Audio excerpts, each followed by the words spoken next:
don't normally make videos covering this sort of topic because I don't like internet drama, and I'm here for the video games, not the commentators. Or advertisers, shills, and paid promotional partners. Not that there's much of a distinction these days. I'm covering these events because it turned into a story not just about cancel culture, but about a fellow YouTuber coming under attack for telling uncomfortable truths. Something that has now frankly become a routine abusive tactic for the AAA publishers. It's also especially relevant because it's Upper Echelon Gamers, a content creator that has come to the defence of many other creators over the years, myself included, and he is one of the few creators who will put themselves in the line of fire to defend injustice against others. So on this special occasion I'm going to make a rare exception. This is a story about collusion, deception, injustice, malice, dishonest actors, and corruption. Obviously, this is just a normal day in the world of AAA video publishing and their little army of corporate shills, promotional partners and favoured social media pretend friends. You know the ones, the type of people that tell you certain video games are super awesome on launch, then immediately move on to play something that isn't shit the second the advertising contract runs out. The background to this video is that Upper Echelon Gamers did a superb job of professionally and accurately covering the SayNoToRage cancellation fiasco, and as a result his channel was attacked in an attempt to silence him. A botched, incompetent and hysterically backfiring attempt, but an attempt nevertheless. It would certainly appear that Upper Echelon did such an accurate, credible and evidenced job of reporting the story that they couldn't attack the video for its actual content, or representations of the fuckrags, I mean accusers, so instead they opted for the tried and tested AAA publisher tactic, abusing the DMCA copyright process and making a fake copyright claim against his video, shutting down the video itself, putting a strike on his channel, and threatening his very livelihood. 3 strikes, as they say, and you are fucked. This story is essentially about how SayNoToRage's career has been devastated, not by any proven conduct, but because of a coordinated media misrepresentation of his actions. A group of streamers took a few genuine transgressions committed by SayNoToRage, bundled in a load of exaggeration, implied meaning, and a ton of serious accusations about stalking behaviour, which subsequently turned out to be factually proven to be untrue fabrications. And then let the bundle of mundane truths and shocking lies all burn together on social media. SayNoToRage, aka Lono, was fucked long before anyone bothered to check the facts and realise that there was a kernel of truth wrapped up in a giant package of lies. The damage was already done. There appears to be collusion between the perpetrators, or at least support from Bungie's lawyers, and a Bungie developer who is married to one of the perpetrators. Then there is the incredibly significant implication to all of this when you review the footage of the accusers. Some people casually discuss cancelling people like they discuss applying for a promotion or buying a new smartphone. It's that casual. They have literally live streamed themselves chatting about destroying a man's entire career with such a degree of flippancy and casual indifference that it is literally fucking chilling to watch. And when Upper Echelon Gamers reported these facts, parties behind the cancellation tried and royally failed to copyright strike him. I will qualify that I have drawn heavily on one of Upper Echelon's videos about the topic because he did such an excellent job of distilling and covering the facts and providing all of the evidence. Excellent professional investigative journalism by any standards. By today's standards of journalism, vastly superior, frankly. I would note that I am not going to re-explain the specifics of the entire breakdown of events. This is well-trodden ground, so if you feel like I'm making assumptions or taking things on faith, then when you have watched this video, go immediately and watch Upper Echelon's video on the SayNoToRage conspiracy, where he methodically breaks down the entire timeline, events, accusations and evidence, or lack thereof. I won't be using any real first-hand footage or photos of the accusers because of the DMCA notices flying around at the moment, so out of respect to all parties involved / accused, I will replace their images with other media where applicable. So if there is any spiteful or malicious bad actor out there thinking of dishing out another copyright strike, be warned, this video won't actually contain any images of any of you, your streams, or any of your fancy dress parties, or whatever they're called. Weddings. Before we get stuck into the meat and gristle, I want to issue a huge warning about griefing people. Absolutely do not ever watch one of my videos and then trundle off and grief someone about something. Leave that kind of conduct to the shitbags of this world. Don't behave like a social justice warrior, an easily triggered politico type, or a Doom Eternal fanboy. Don't just watch something on the internet, pop your enrage, and head off to vent some caps lock fury on someone on the interwebs. Dear Lord, I do not want this video to be a catalyst for encouraging the precise behaviour that I fucking despise. Show goodwill at all times to others, even if, especially if, they're your ideological enemy. Debate. Don't argue. Listen with your mind, not just your fucking ears. And conduct yourself with absolute integrity, even if others don't treat you with the same respect. Basically, play nice and don't grieve people, even if they are griefing scum themselves. Rise above those people and behave with honour, because if you continue the cycle of online harassment, you will be doing me and yourself a great disservice. Especially since the whole point of this video is to highlight how weaponised social media ruins lives. So what exactly is the SayNoToRage conspiracy? For those of you unfamiliar with the story, settle down by the fireside and let Uncle Kiloton tell you a little story about a group of people about which I give not one fuck. Once upon a time, in a corporate Twitch stable far, far away, there was a bunch of Destiny streamers. One of them, SayNoToRage, aka Lono, was one such character. He was very popular, had lots of work, sponsorships, and was very, very successful. Unfortunately, his conduct at video game parties was less than pristine. I was going to represent the guy a little more favourably, but decided not to give him the benefit of the doubt, precisely because 1. His character is not a factor here. This is about the facts. And 2. I saw an interview with him on Gothic's channel, and he was trying to blame his behaviour on repressed behaviour and feelings from his first sexual desires in his teenage years. Look, everyone is sexually repressed in their teenage years. When I was a teenager, I wanted to fuck every 6 minutes. Probably even more if it wasn't for the 5-minute cigarette breaks.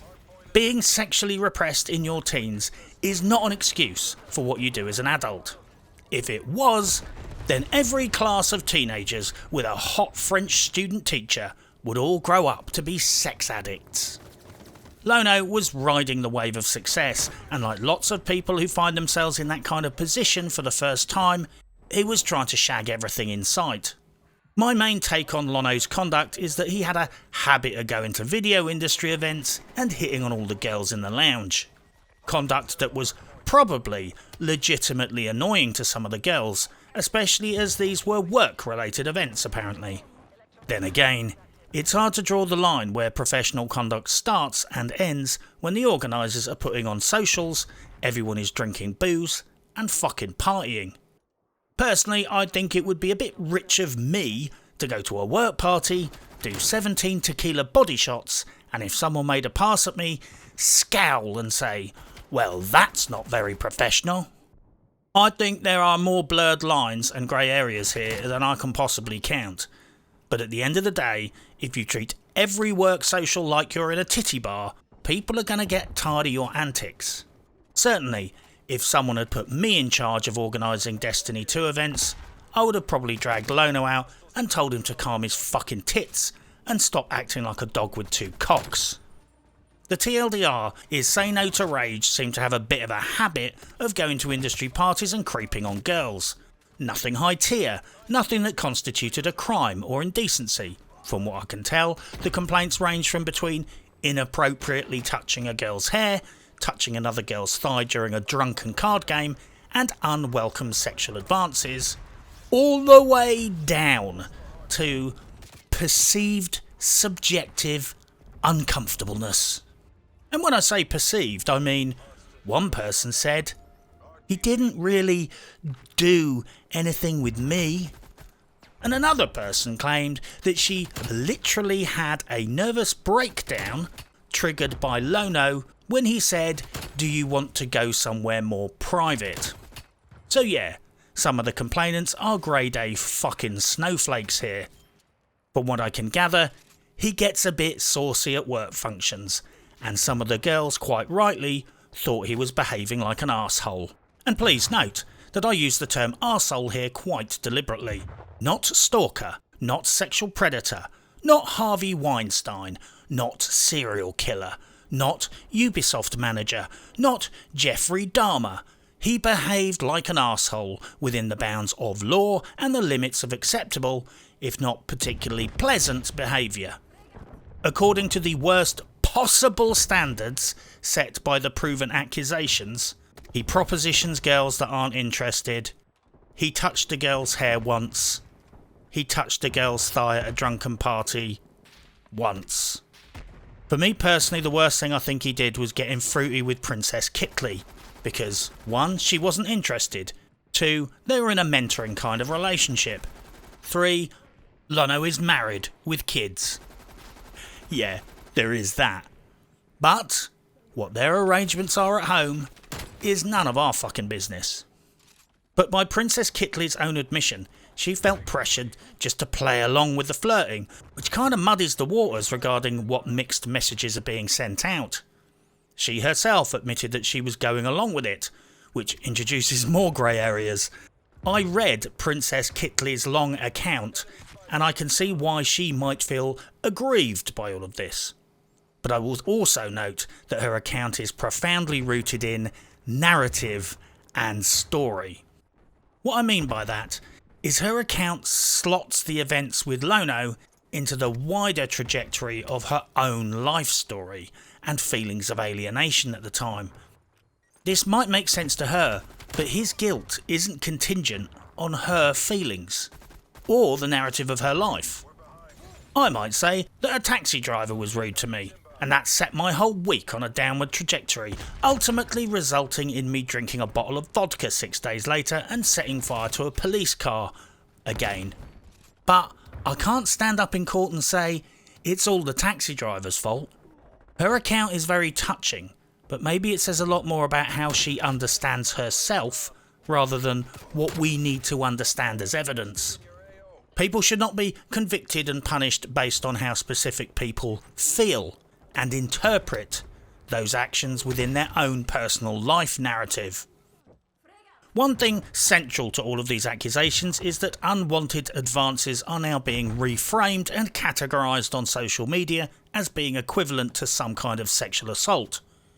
I see this more and more often these days, and it's a bit of a fucking reach. If your mum's boss keeps hitting on her at work, fuck yeah, that needs to be dealt with.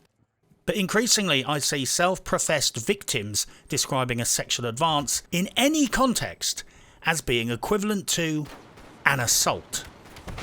Think about this logically. If the human race is going to procreate, at some point, somebody is going to have to go up to somebody else and make a sexual advance. You can't just go up to someone you fancy and just start. You've got to ask first. It's just polite. You can't blink at girls in Morse fucking code. You can't use telepathy. At some point, you have to say something. Or not, if both parties are into that kind of thing. The issue here is that if someone is interested, well, that sexual advance is fine. If someone is not interested, well, now the same act is defined as creepy. If it's in the workplace and the person isn't interested, it's possibly inappropriate behaviour. If it's someone the person has a professional or personal grudge against, now it's evidence. And if we're going to be completely fair here, If someone is hitting on all the girls, at some point it's probably not going to end well.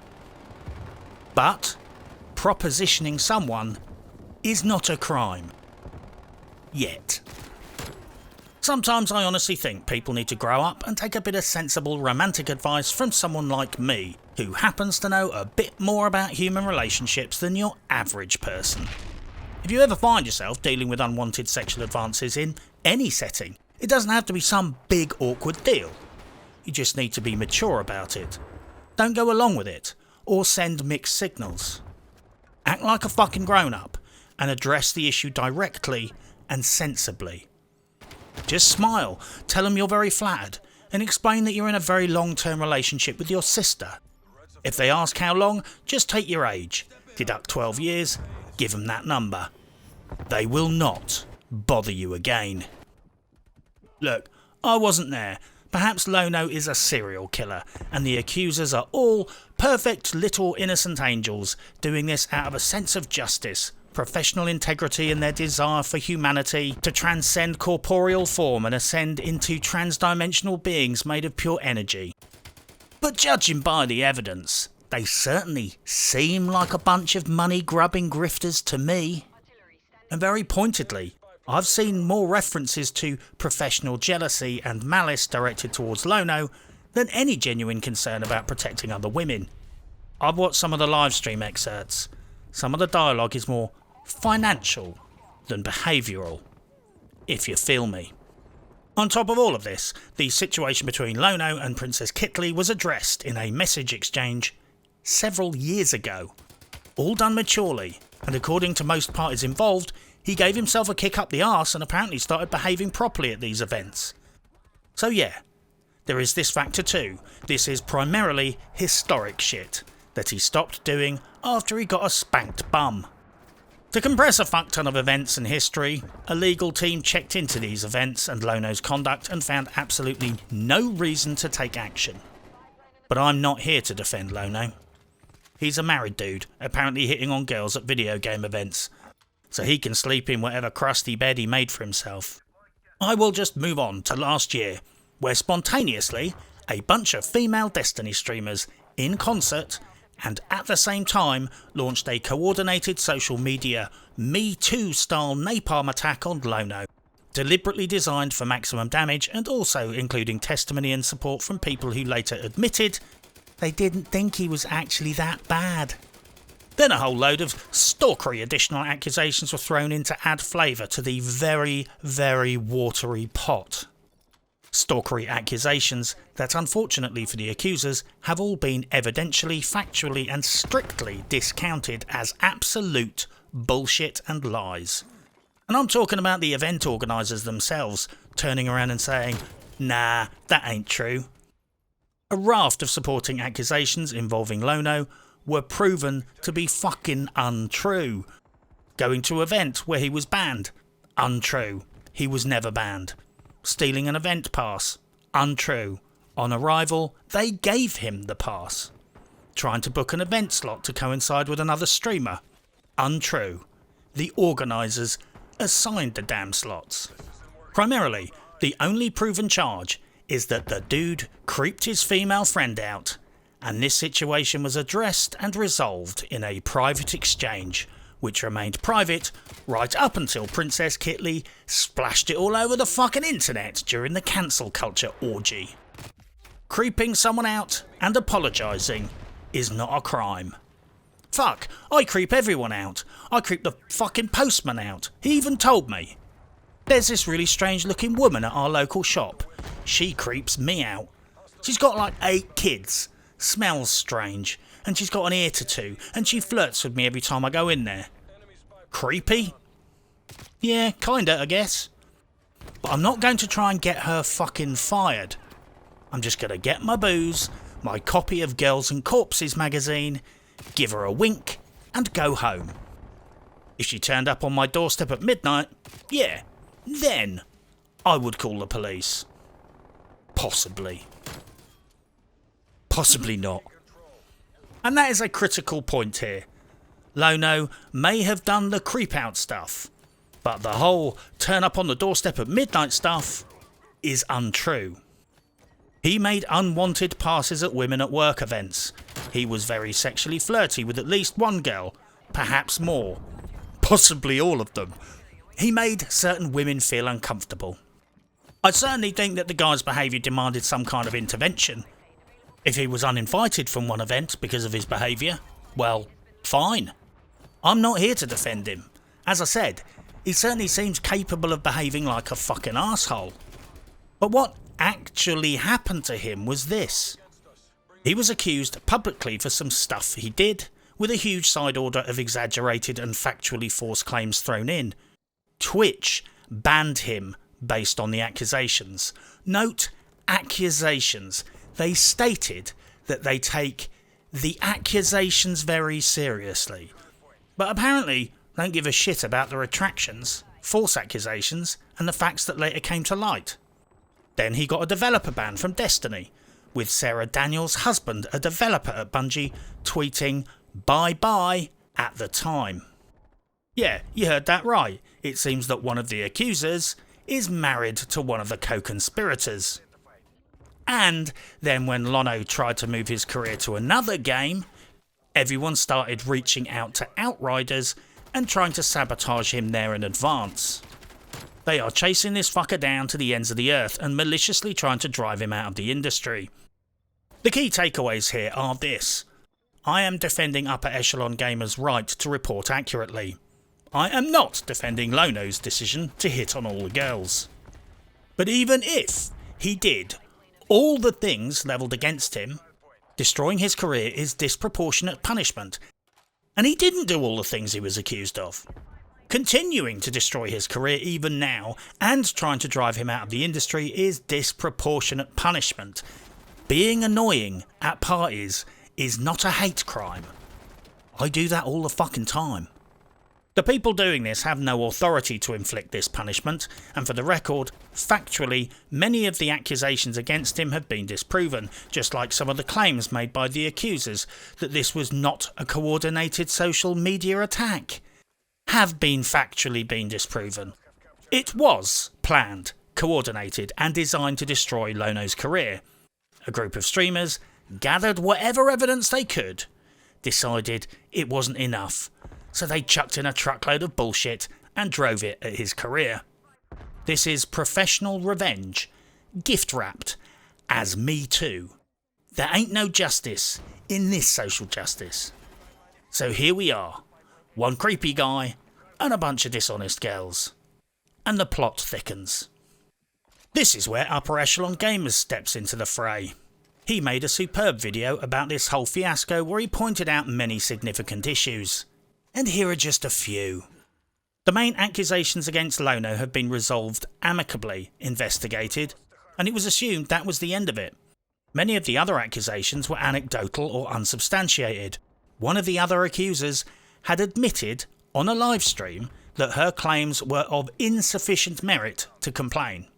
After going through a bunch of live stream footage, Upper Echelon proved that this was a coordinated conspiracy, organised by a group of female streamers who appeared to be resentful of Lono's professional success, jealous of his sponsorship deals, and top dog status. Perhaps most notably, during live streams, some of the streamers made explicit references to the coordinated nature of the social media ambush, their preparations, and reference discussions with the other parties involved, as well as a lawyer. Parties who all naturally maintain that this was just a spontaneous Me Too moment. One particular live stream admission of guilt is as follows.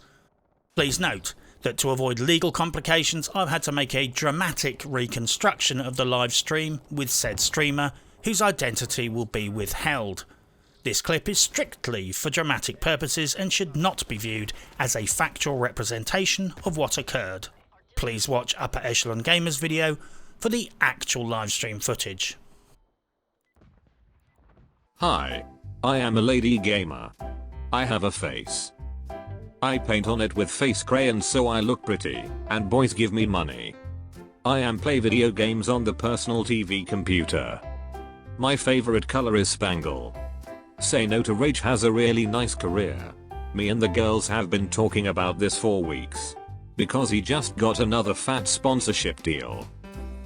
We want his success and we want all of his monies. I was speaking to the girls, and we can make some shit up. He did nothing to me, but YOLO. We is going to bum rush him with vague accusations about fees. He put his hand on a girl's leg once, she left it there all night. Then complained on Twitter whilst plugging Last of Us 2. I will get my hubby to ban his account. If we get into trouble I will give my face crayons to the Bungie lawyers so they can make scribbles on law paper. That will silence the truth. Yum yum, where is my new sponsorship deal and promotion? I eat tubes of glitter, so even my shit looks magical. We can afford a new car now. I will acknowledge that those weren't her precise words, but it was a dramatic reconstruction. And there seems to be a lot of dramatic reconstruction going on at the moment, particularly when it comes to the accusations. The full clip is available on Sank's channel. It's more accurate, even more damning, but considerably less entertaining. Although I would note, for the sake of my own personal integrity, I did drink a bottle of blue food colouring to see if it would turn my poop blue. So yeah, I'm currently working up the courage to eat a few vials of glitter to see how that works out. My toilet, my rules. Upper Echelon's video dealt entirely in facts, evidence and thorough research, but perhaps most embarrassingly for the accusers, he found a string of admissions from the people themselves, contradicting their own statements, and frankly, their stated motives for the entire assault. Then the plot thickened further. No doubt crushingly embarrassed by the depth of their own inane fucking stupidity, ergo the fact that one of the streamers / witch burners had basically blabbed like a wanker about the whole plotting of the scheme on a live stream, they hit Upper Echelon Gamers with a false DMCA strike. Bitwise Legal, a legal firm who, coincidentally, works for Bungie. You know, those guys who used to make Halo games back when they were good, and now make Destiny games now that they're not so good, slapped a claim on the video listing Sarah Daniels as the complainant, one of the streamers. This went down about as well as a bong-ripping competition on an AC-130 gunship during a combat mission. All that firepower, but everyone in control seems to be as high as a fucking kite. The DMCA abuse was clear and self-evident, because they had written it down on legal paper with face crayon. They had no legal basis for the claim, and the claim itself was so spurious that YouTube themselves overturned it. YouTube doesn't do that often. Unfortunately for the Bungie Inquisition, you can't copyright claim a wedding photo if you've already published it on social media in the public domain. Because, and get your pens and paper out here ladies and gentle cunts, because this part is very, very complicated and hard to comprehend. Because it's published. Who would have fucking thunk it? If you published a photo in the public domain, under the law, it's considered published in the public domain. Fuck me, if I'd known law was this easy, I'd have done some book learning and become like that geezer in Never Call Saul. The combination of corporate DMCA abuse combined with YouTube throwing the claim out of the window resulted in a huge online backlash. Hundreds of other YouTubers piling in with offers of support to UEG, and the original video now reinstated getting a fuck pile of exposure. I'm talking Barbara Streisand effect levels of fireworks, combined with what I can only describe as hypoxic levels of poor case law. Then they tried again. This time it appears to have either been some elaborate troll, and if it's not, it's Sarah Daniels' mummy and her photographic company trying to abuse DMCA legislation again to take down the video. This time they appeared to be claiming that the last DMCA strike was them, even though it wasn't, and it had someone else's name on it, and it had been delayed for some reason, and some other random nonsensical brain puke fucking stupidity that did not make any logical sense. The first DMCA strike had the complainant's name on it. Get your lies organised better. Upper Echelon Gamers hasn't ruled out that the second claim might be some elaborate troll smokescreen, and let's hope it is. Because if that really was another member of her family trying to bamboozle the public with utterly incoherent excuses, well, somebody needs to check the fucking carbon monoxide alarms in the house, because clearly there isn't enough oxygen collectively reaching grey matter in that household. The situation has now descended officially into a giant shit pie throwing competition, and so far these guys have only managed to hit each other. I will state clearly now that I am absolutely not saying that everybody involved in Me Too is making up claims. Harvey Weinstein was a serial abuser who behaved like a monster for decades, and it was a Me Too moment that dragged this into the light.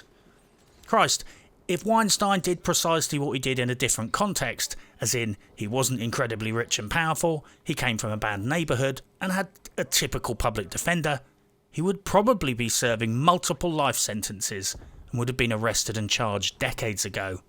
So yeah, I can see how a group of women who felt powerless to bring their attacker to justice took to social media as a last resort, and I stress, a last resort, not a first resort. Not for lols, not to take out the competition, not out of spite. Don't let that point slip by you. It was a last resort for a heinous abuser who had an elaborate legal structure of protection around him and an entire team of ex-secret agents working to cover up his abuse. In the case of SayNoToRage, there is no attacker. There is no abuser.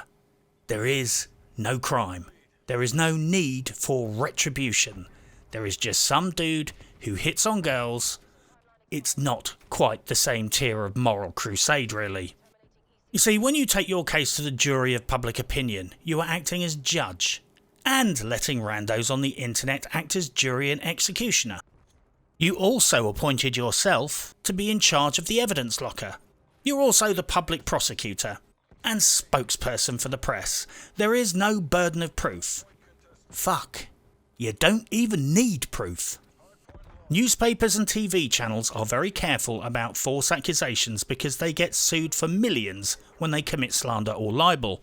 But unfortunately, it's all too easy to target someone on social media when frequently the accused does not have hundreds of thousands of dollars to drag you through the courts. It's even easier if you make accusations about how someone's behaviour made you feel uncomfortable, and imply a fuck ton of creepiness, and take refuge in subjectivity and implied language. Well, the conduct of some of these streamers makes me feel uncomfortable. Does that automatically mean I'm now a victim of their abuse? These days it's all too easy to just screech on social media and let cancel culture do the heavy lifting for you. In a way, cancel culture's not a new phenomenon. It's a new mode or evolution of an age-old human practice. Cancel culture is really as old as humanity. Even that bearded hippie used to bang on about it. Or, as he is officially known, Jesus fucking Christ. Matthew 7:1, do not judge, or you will be judged. For in the same way you judge others, you will be judged. And with the measure you use, it will be measured to you. James 4:11, brothers and sisters, do not slander one another. Anyone who speaks against a brother or sister or judges them speaks against the law and judges it. When you judge the law, you are not keeping it, but sitting in judgment on it. Romans, you therefore have no excuse, you who pass judgment on someone else, for at whatever point you judge another, you are condemning yourself, because you who pass judgment do the same things. After extensively studying the Bible for more than 6 minutes on DuckDuckGo, even a Philistine like myself managed to find 47 examples of where the Holy Book was telling people to calm the fuck down, stop judging others, and try and show a little bit of compassion for other people, especially if they are not your friend or ally.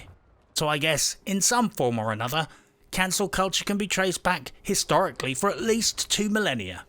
Basically, it certainly appears that as long as there has been groups of ignorant peasants, moral authority and someone prepared to make wild accusations, there has been cancel culture, albeit on a smaller, more local scale. The roots of cancel culture runs like a streak of blood through the heart of human history. Wherever there is a group of ignorant peons, sooner or later someone comes along, whips them up into a frenzy and points them in the direction of someone else and says, "They're a witch." And for a lot of people, they feel a lot better by running over and burning that person rather than dealing with their own shit. The Salem witch trials, Kristallnacht, struggle sessions in the Cultural Revolution. Humanity can't seem to get enough of this self-righteous, hateful shit. And these situations frequently have a few things in common. Hysteria, hypocrisy, hatred, cowardice, a victim, and someone lurking around who stands to gain from the whole shit show. Whether it be the Nazis, the communists or religious leaders, there's usually always someone in the wings encouraging the crowd, because ultimately attacking some Jewish store owners, capitalists or midwives is going to line someone's pockets. As long as there has been people, there have been gangs of angry village idiots willing to burn someone else at the stake for their crimes. Because for many, it's a way to make themselves feel better about themselves and look righteous in the eyes of their peers, without all the effort, commitment and hard work of actually getting off their own arses and improving themselves or the world around them. Let's face it, literally and figuratively, smashing someone else's toys is easier than making your own. The main difference these days is that with modern digital technologies, cancel culture can proliferate like a swarm of digital locusts, descending upon and consuming whichever poor individual has been targeted today. So why do hundreds, thousands and sometimes hundreds of thousands of people all jump on the internet and try and make someone's life miserable just so they can feel better about their own miserable existences? And isn't it weird how so many ignorant fucks can spontaneously organise themselves into such a coordinated army of bile and hatred, even though in their own lives I doubt they could shit straight without using a mobile app? Sure, an individual or a few conspirators can drum up some hate, spread some rumours or toss some accusations, but that alone does not explain how the hate crowd takes on a life of its own. Sure, people can encourage it, inflame the crowd and fan the flames, but agitators and conspirators, in isolation, does not explain how the cancel culture hate mob forms into a coherent mass of venom-spewing fucktards. I went to 21 Kiloton Science Lab to see if I could figure out what was going on, and after about 3 days of heavy drinking and wearing a white lab coat so I felt professional, I came up with this. The best way to understand cancel culture in these strange digital times is by thinking about emergent properties, rule sets, phase transitions, and ignorant fucking peasants. A flock of birds is an emergent property. Birds don't know how to flock. They don't know what a flock is. Some of the birds are even less intelligent than people on the internet. They don't have a plan. A flock is a word we use to describe the end result of the bird's group behaviour. It's not intrinsically a thing. Each bird is just following a simple set of rules, where they try and follow each other around at a certain distance. They didn't get up in the morning and say, "Hey guys, let's form a flock." Their little micro-brains can't even process the concept. A fucking starling doesn't have an inbuilt air traffic control radar that can plot the position of the other 1,000 birds in 3 dimensions and predict their future trajectories. Each bird is just following a simple rule set, and the end result, what we see as humans, at the macro level is the emergent property, the flock. The same is true of ant colonies. Ants don't have the smarts to plan colonies. Each ant has a role to play, a simple rule set, and the emergent property, i.e. the end result, is an ant colony. There are no little foreman ants walking around with blueprints and little ant hard hats planning the colony. It just happens, as a result of lots of little ants following a few simple rules. So what the fuck has phase transitions got to do with cancel culture? Well, here's a phase transition. Stick 100 metronomes on a slightly wobbly surface and eventually they all synchronise. The wobbling effect of the table allows each metronome to give a little tug or a little nudge to all the other metronomes and vice versa.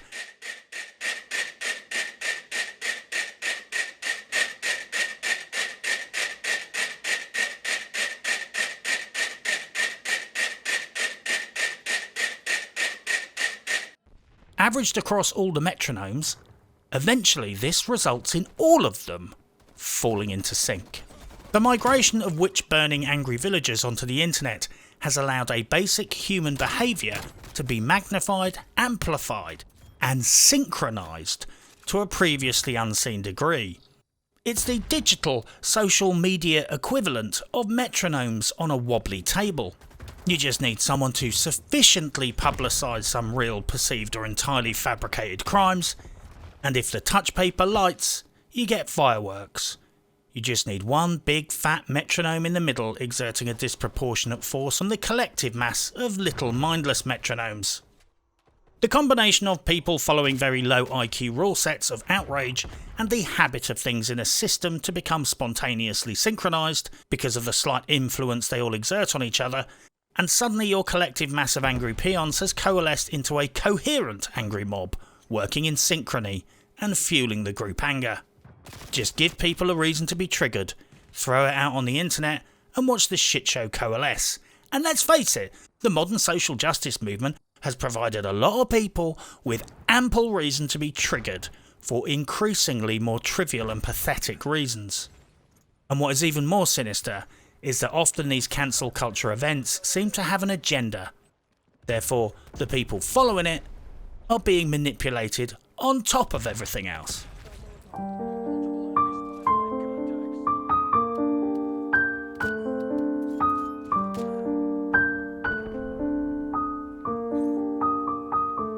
"6 days in Fallujah. AAA industry hates nothing more than an indie game success, so they all gang together and are trying to feed the outrage to get it cancelled." Gina Carano. "SJWs hate nothing more than a strong independent woman who is also a Republican." With Lono, the people who triggered it were professionally jealous of the guy. He had accolades and sponsorships that other people wanted to have. All too often, if you follow the money, power or the politics, it's clear that someone stands to gain something from a lot of these cancel culture events. A lot of the time, the rando haters involved don't even realise they're pawns in someone else's game. They are being used, mugged off, and doing someone else's dirty work for them. They think they're this dude. But really, they're this dude. So next time anyone finds themselves involved in a giant cancel culture outrage on the internet, they might want to consider that they are engaging in an activity that requires less intelligence than a starling, less comprehension and understanding than an ant, and less agency and self-awareness than a $10 metronome from a music shop. People involved in cancel culture are quite literally engaged in sub-insect levels of social interaction. And that is not a value judgment. That is fucking science. Straight out of 21 Kiloton Science Lab. And possibly a couple of Veritasium videos. We can represent the position of a metronome pendulum, or any other oscillator, as a point on a circle. This shows its phase. But don't tell anyone I learned science from YouTube. It's actually quite chilling when you think about it, realising that armies of arseholes gravitate towards self-organisation because of laws of the natural world. The strange thing about spontaneous synchronisation as a natural occurrence is that it's one of the rare occasions where the laws of entropy break down. Nearly everything else in the universe tends towards a state of increased disorder, not self-organisation and synchrony. I guess the tragic implication of all of this is that at the end of time and the great heat death of the universe ushers in the end of all days, there will most likely still be some group of arseholes self-organising and trying to cancel someone. The pathology of fake accusations is some pretty dark shit. Fake or misrepresented accusations do huge damage even when they're fabricated, exaggerated or entirely subjective and unproven. Your advertisers will leave you, people will perpetually doubt you, your reputation will often be shredded. These kinds of accusations not only cause potentially massive financial harm, but usually cause massive psychological harm as well. Depression, anxiety, and suicide. One of the accusers behind the SayNoToRage conspiracy claimed that just having someone proposition them was sufficiently traumatic to cause them to have a mental breakdown. I mean, what the fuck? Kids these days. Well, imagine what happens when you're minding your business and someone T-bones you with falsified accusation of stalking and paints a very high-profile picture of you as an abuser. Imagine having to try and carry on your life under the yoke of false accusations of sexual misconduct and then have your entire business and income swept out from under you at the same time. The mental health effects of spurious sexual predation accusations on individuals are devastating. You don't have to look very far to see evidence of this. Alec Halauka, rest his soul, committed suicide after Zoe Quinn pulled a string of accusations out about the guy, getting him cancelled, and his project cancelled too. Let's just say that even cursory inquiries revealed that her account of events was shot through with contradictions, conflicting evidence, and facts that simply didn't align with her accusations. Now a man is dead. And it was really only a few YouTubers that gave this story the attention it deserved. Fuck knows the authorities didn't. Look at Angry Joe, minding his own business. Some younger streamer approaches him at an event, rides his coattails for several days, soaks up the glitter and starlight, and then later tries to boost her career with a series of vague, unsubstantiated accusations which mainly focused on how their interactions made her feel. Luckily, her ridiculous stories didn't gain traction, and one quick cease and desist notice quickly got that grifter to scurry away before she ended up in court. There is a reason why we have courts and juries. They're frequently problematic, biased and unreliable, but they're a damn sight better than just having some bitter, jealous or just plain tactically greedy individual make up shit about you, post it on the internet, and then watch whilst your career burns down. Because let's face it, usually the accusations are where 95% of the damage is. Proof is nice, but usually an accusation alone will do plenty of damage, and you don't have to bother with all that annoying stuff, like facts, evidence, or reality. This is why I'm highly suspicious when people don't report crimes to the police. The two obvious reasons being no crime was committed and or filing a false police report has stiff penalties. Not to mention that when you file a report, they might immediately try and investigate and corroborate your story, which is a good thing if you're telling the truth. Not such a good thing if you're not telling the truth or you're exaggerating. I get that there are sometimes reasons why people don't want to go to the police. Just like I get that people are more sceptical when people pull serious accusations out of the ether years later and didn't bother to call the 5-0 at the time. I'm sorry, but there it is. I understand both sides of that one. That's why when I hear people say, you should always believe the accuser, I merely think, oh shit, why should I? Why the fuck should any of us automatically believe an accuser for the simple reason that they have made accusations? I don't believe anyone unless I got some corroborating evidence. If the fucking pizza guy says, here's your pizza, I take a quick look in the box. Accusations are not evidence. They are strings of words, unless they are combined with proof.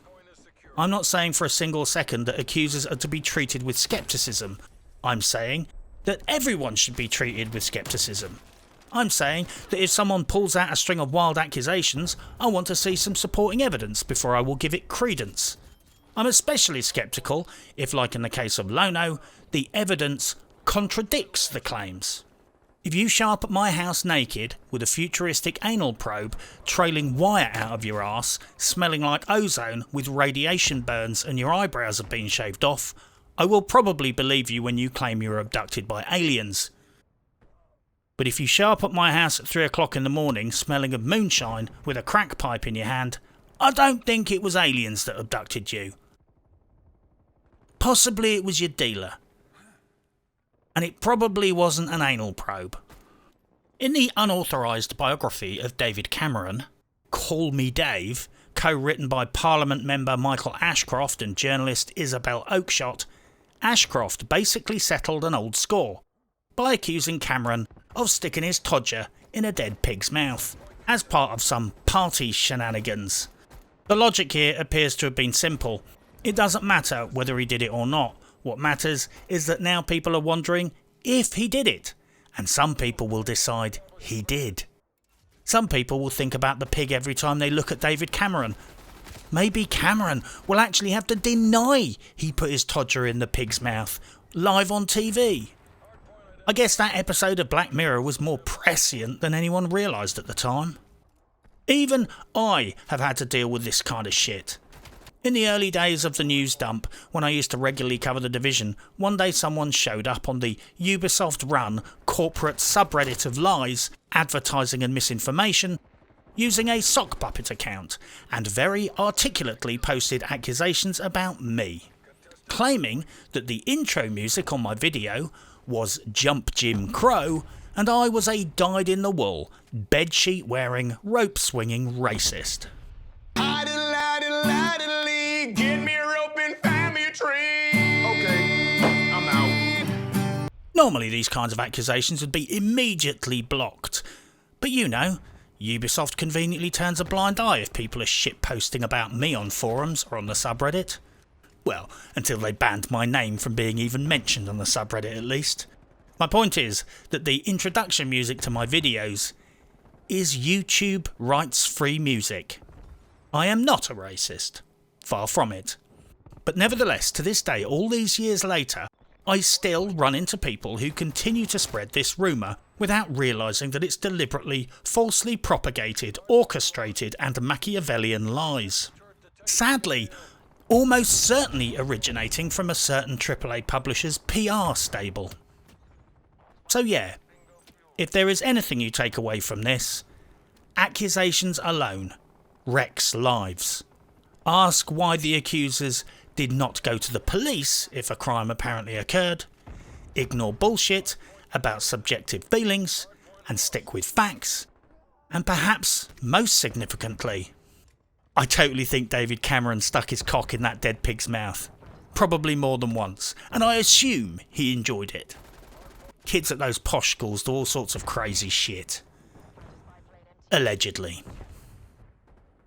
My soul is not quite so withered and blackened by bitterness and cynicism that I don't appreciate that there are two sides to this whole situation. There may be some genuine and justified ill feeling and animosity towards Lono that range beyond petty jealousy, professional ambition and malice. I've yet to see any evidence of that, mind you. Princess Kitley does indeed seem to have a legitimate beef with Lono's conduct, as expressed by her eloquent messages sent several years ago. I can see why she might feel hurt. Then again, she might have just been drawing him out to get some written evidence. I honestly don't know. I've had people that I considered friends try and draw me out into conversations for the sole purpose of trying to get any noteworthy screen grabs they can use against me later. The video game world sadly has a lot of sinister people in it that treat humans like NPCs. Sarah Daniels' husband probably didn't like Lono flirting with his missus, for obvious reasons. And maybe, I don't know, that's all I've got. I'm open to suggestions. Fuck, I don't know. I found this jealousy problematic. She dresses up real spangly and performs for fawning teenage boys on a live stream. When she flirts with them, or they flirt with her, apparently that's fine if she's getting paid. But when some other dude does it, well, that's apparently now a problem. So what's the real issue here? Flirting around your missus is fine as long as she's getting paid. But my point is, just because you feel justified in your animosity towards another person doesn't mean you are justified in doing absolutely anything within your capability to destroy their lives and then continue to hound them indefinitely. You can't shoot your fucking neighbour because his dog shits on your lawn and then go around and shoot all of his family too. The dog shitting on your lawn might constitute a provocation, but it is not a blank warrant allowing limitless punishment. I would like to think that there is at least a shred of genuineness about this whole situation, but sadly, a lot of it does indeed seem to be a concerted effort to knock Lono off the top spot at Destiny, pry away his sponsorship deals, and to the winners go the spoils. What's possibly just as bad is that Twitch immediately sided with the accusers and banned Lono. Bungie immediately sided with the accusers and banned Lono. Nearly all the accusations against him have now been disproven. Everybody played along with the charade, and nobody is apologising for being wrong. I would honestly hope that the people involved in this situation sit down at some point and ask themselves if they honestly think what they did was justified. They ruined a man's career. He is still under relentless attack, with people trying to shut down every avenue to him, and for years to come he will be branded in the eyes of many as that predatory guy. These streamers have really fucked up this guy's life. For what? He's a married guy who hits on girls at parties? Is that really sufficient grounds for destroying a man's life? Tainting his reputation with a bunch of false allegations of stalking and bringing an army of hate down upon him? Anyone who thinks this is a fair and proportionate punishment, well, their head must be a far darker and fucked up place than mine. And that is a damning indictment. This entire scenario gives us a window of true nature on how some people are weaponising the Me Too movement for entirely tactical, self-interested and mercenary reasons. This is about a coven of female streamers identifying a target and deciding to take him out, either out of professional jealousy but more likely to remove some of the competition and allow them to move up closer to pole position. It shows us how people talk about this, how it is a casual discussion and considered a legitimate tactic. It's the casualness of Sarah Daniels' discussion on a livestream that reveals where her barometer for normal behaviour has ended up sliding to. It's the fact she didn't even think to self-censor herself whilst admitting to her audience that she was going to team up with some other female streamers and wreck a man's life just because that's what people apparently do in the gaming world these days. I think one outcome of this repeated abuse of Me Too rhetoric is that it will make life much harder for male streamers, and advertisers and developers will increasingly turn to female streamers to work with. And I think these girls know this. I think they know this very well. They know that there is much lower stigma for female gamers when it comes to sexual misconduct. Women, sadly, get a hall pass for this kind of stuff way too often, but just hint that a guy is involved and that's terribly bad PR. After all, Kate Perry has a rap sheet longer than a teenage junkie, allegedly. Christ, she kissed a guy on the lips against his will on stage with no repercussions. If a dude did that to a younger girl, he'd most likely end up on criminal charges. Another big learning lesson from all of this is pretty fucking easy to spot. Don't shit where you sleep. Don't mix work with pleasure. Work social events ain't real social events. They are business events.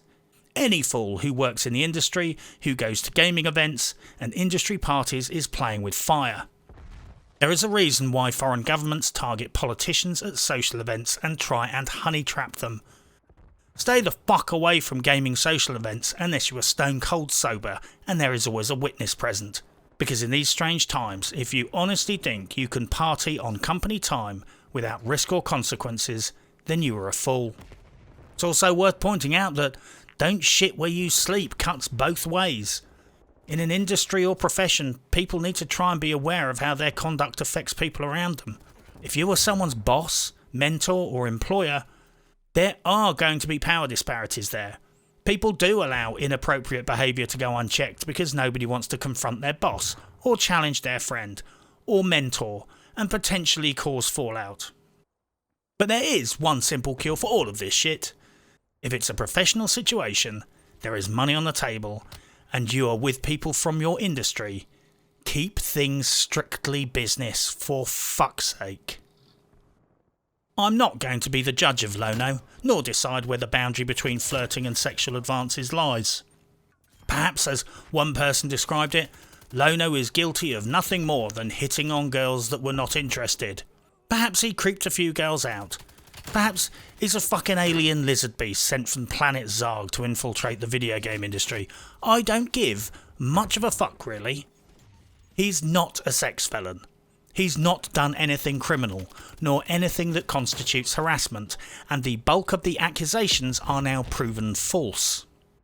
But damn, if someone had told him not to shit where he sleeps, he wouldn't be in this spot right now. Personally, I never go to gaming events or video game shows anyway. Not that I'm fighting off invitations, but nevertheless, once again, being a miserable antisocial shut-in who hates everyone has rewarded me in spades. The whole fiasco is practically free advertising for prostitution. Everyone knows exactly what to expect. Everyone agrees the details in advance. You jump out of the window if the police raid the brothel. No misunderstandings, no hurt feelings, and if you time the jump just right, no broken ankles. It's also noteworthy that every private communication between Lono and Princess Kitley has now been thrown out into public gaze. The sad fact of the matter is that in this digital age, you also have to remember that any message you send someone might end up being thrown back in your face, either in context or out of context. Any private conversation you have with someone digitally is only private right up until the second the other person decides to fucking dick you over, betray your trust and splash it all over the internet. Be warned. And I will be honest here, I think less of Princess Kitley for doing this. Splashing the content of a private conversation out there tactically speaks ill of both her and her motives, and she's certainly lost a lot of credibility for this. She's someone who betrays confidences. The situation here seems pretty fucking crystal clear to me. A coven of female streamers played dirty to ruin a man's life. At least 3 separate parties associated with Bungie colluded and played dirty and abused DMCA regulations to silence Upper Echelon's precise and accurate account of their previous misbehaviour. This is Naughty Dog and Sony levels of fuckery, where wrecking a family's life and attacking a YouTuber is considered just part of a day's work in the AAA video game world. Bungie should be fucking ashamed of their involvement in this. Bungie should be fucking ashamed for terminating SayNoToRage. Bungie should be fucking ashamed for not sanctioning the people involved in the accusations. Why has Twitch not unbanned Lono? Why has Bungie not unbanned his Destiny 2 account? Why has Bungie not investigated the possible conflict of personal and financial conflict of interest where a staff member, a developer, has assisted in removing his own family member's professional competition? They all jumped the gun on the accusations, and now nearly all of them have proven to be lies. They are not reversing their decision, undoing the harm they caused, or sanctioning the people who perpetrated the attack. They're just doubling down on this fuckery and abusing DMCA regulations to try and silence a YouTuber. As I've warned people many times, don't ever think for a second that any video game publisher, their PR guys or their promotional partners and content creators are your friends. They are not your friends. They don't have friends, they have business contacts, and they will fuck anyone over for $1. But for now, good luck and happy hunting.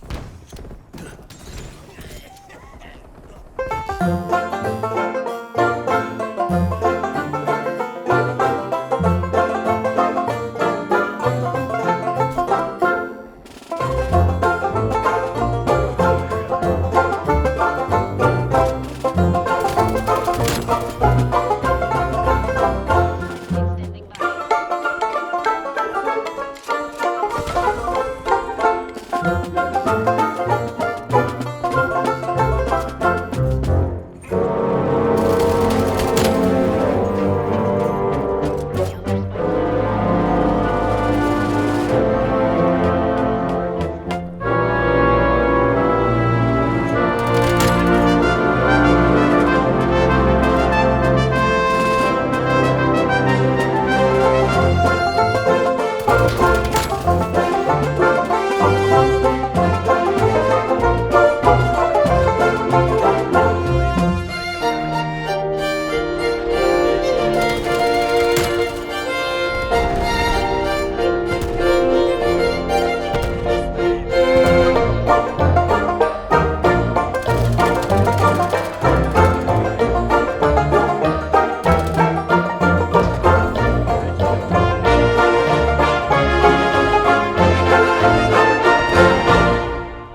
Two down.